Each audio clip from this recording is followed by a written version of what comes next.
दूसरी प्रॉपर्टी का एक स्पेशल केस देखते हैं। विशेष स्थिति, यदि ए और बी परस्पर अपवर्जी घटनाएं हैं तो देखो इसका सूत्र क्या होता है, P A union B upon F बराबर P A upon F plus P B upon F. ये विशेष स्थिति इसी सूत्र से आई है। इसकी कंडीशन क्या है कि यदि ए और बी परस्पर अपवर्जी घटनाएं हैं तो ये सूत्र होता है ना। तो ये देखते हैं कैसे आया ना। तो इसके लिए अपने को पता होना चाहिए परस्पर अपवर्जी घटनाएं क्या होती है ना। तो परस्पर अपवर्जी घटना की क्या कंडीशन होती है, इसकी कंडीशन होती है कि इनका इंटरसेक्ट क्या होता है, फाई होता है, कि इन दोनों के बीच में कुछ भी कॉमन नहीं होता है, तो वो दोनों घटनाएं परस्पर अपवर्जी होती हैं। अगर इन दोनों में कुछ भी कॉमन नहीं है तो इनका इंटरसेक्ट में कुछ भी अवयव नहीं आएगा, तो उसकी प्रायिकता क्या होगी, जीरो होगी।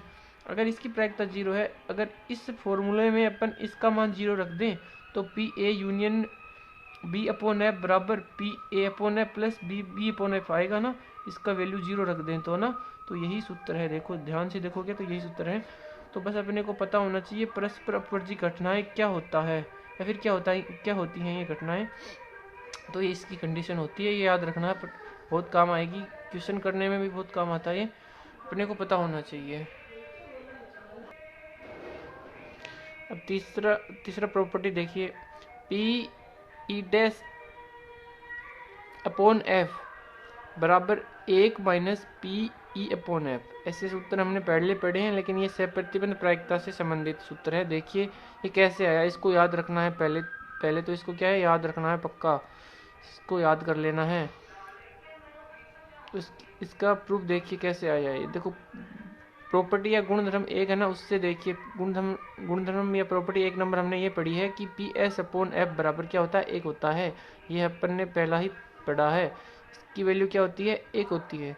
चूंकि अपने को पता है एस क्या होता है, एस क्या होता है, प्रतिदर्श समष्टि होती है, पूरा क्या होता है, एस होता है। और ई कोई मान लो ये घटना ई है, तो ये ई है, तो ये पूरा जो बच गया ये क्या हो गया, ई डैश हो गया, ये बाहर वाला इसके। तो s के बराबर क्या हो सकता है, s के बराबर हो सकता है e और e डैश का यूनियन। अगर इसका और इस बाहर वाले का अगर अपन ले लें यूनियन तो s मिल जाएगा। तो s या प्रतिदर्श समष्टि क्या होता है, e और e डैश का यूनियन होता है। तो अगर इस फॉर्मूले में ही रख दें, s की जगह क्या रख दें, p e union e dash upon क्या हो गया, f बराबर 1। ये तो अपने को पता है सूत्र में होता है ये, बस ये इसकी जगह रख दिया तो ये आ गया ना। ध्यान से देखोगे तो यही लिखा है इसकी जगह, बस इसको क्वेश्चन नंबर 1 दे देंगे। जो कि अपने को पता है, क्या पता है, ई तथा ई डैश परस्पर अपवर्जी घटनाएं होती है, ये पता है क्या। देखो इसमें ई है ये और ई डैश ये है, दिख ही रहा है, यहाँ से कुछ भी कॉमन आ रहा है क्या इसके अंदर। तो मैंने वहीं पे बताया था अगर ए और बी है ना, उसके अंदर कुछ भी इंटरसेक्ट नहीं है, फाई के बराबर है, तो वो दोनों घटनाएं क्या होती हैं, परस्पर अपवर्जी घटना होती है। तो एक घटना ई और एक इसकी पूरक घटना ई डैश, ये परस्पर अपवर्जी होती है। कोई भी घटना और उसकी पूरक घटना हमेशा अपवर्जी घटना होती है, ये याद रखना है। तो यहाँ पे ई तथा ई डैश क्या होता है, परस्पर अपवर्जी घटनाएं होती हैं, ठीक है।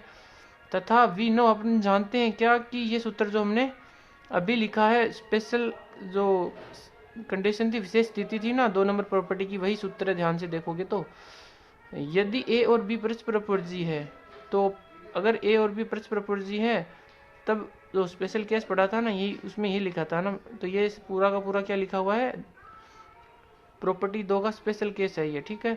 तो अगर हम इसके अंदर ई और ई डैश में देखो, पता है ई और ए और बी क्या परस्पर अपवर्जी घटनाएं हैं।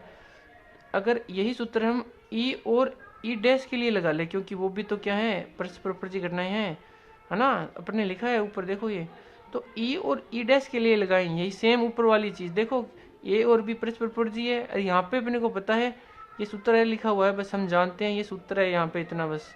जो विशेष स्थिति है अपने को पता है ई और ई डैश क्या होता है, परस्पर अपवर्जी होता है। ये जो सूत्र ए और बी के लिए लग रहा है, तो ये ई और ई डैश के लिए भी लग सकता है।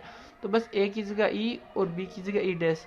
तो अगर अपन ये लिख दें तो अपने को सूत्र मिल जाएगा, E union E dash upon F बराबर P E upon F plus P E dash upon F. जो विशेष स्थिति है उसकी सहायता से ये सूत्र आ जाएगा, है ना, आ गया समझ में। तो बाई इक्वेशन नंबर 1 देखिए, अब अगर इक्वेशन नंबर 1 के अंदर हमें ये देखो, इक्वेशन नंबर के अंदर यही फॉर्मूला लिखा हुआ है, इसका यही लिखा हुआ है, इसका ये अगर मान ये रख दें अपन, समीकरण 1 में रख दें तो इसकी जगह अपन रख रहे हैं ये, तो आ जाएगा P E upon F plus P E dash upon F बराबर क्या हो जाएगा, 1 हो जाएगा। तो अगर अपने को P E dash upon F की वैल्यू चाहिए तो ये 1 के माइनस में आ जाएगा और ये प्राप्त हो जाएगा अपने को। यही याद करना है, P E dash upon F बराबर 1 minus P E upon F, ये अपने प्रूव हो गया। एक इससे मिलता जुलता हुआ सूत्र हमने पढ़ा है पहले भी, वो क्या पढ़ा है, पी ई डैश बराबर 1 माइनस पी ई, यही सेम सूत्र है। अगर इसके अंदर एफ का भाग दे दे तो ये हो जाए, तो याद करने में बहुत आसानी हो जाएगी। इसको ऐसे याद करना है, समझना है कैसे आया तो यहाँ से समझ सकते हो, याद करना जरूरी है। तो आज अपन ने सिर्फ प्रॉपर्टी नंबर 1, 2 और 3 है, ये तीनों याद रखनी है। और सह प्रतिबंध प्रायिकता कंडीशनल प्रॉपर्टी पढ़ी है हमने, और सॉरी कंडीशनल प्रोबेबिलिटी पढ़ी है, उसकी डेफिनेशन और उसका सूत्र और उसको कैसे पढ़ते हैं ये ध्यान से पढ़ना है इसको, और इसको सूत्र को याद करना है। अगर कुछ समझ नहीं आया तो आप कमेंट कर सकते हो और पूछ सकते हो, कुछ भी समझ नहीं आया मैं बता दूंगा। ओके, तो ये आज के लिए ये पढ़ना है आपको, फिर हम क्वेश्चन चालू करेंगे। ये क्वेश्चन से पहले बेसिक पता होना ज़रूरी है, ठीक है। तो अब ये बेसिक है थोड़ा सा, बस ज़्यादा नहीं है, क्योंकि भी परीक्षा है ना, तो क्वेश्चन हम करेंगे, अभी स्टार्ट करेंगे।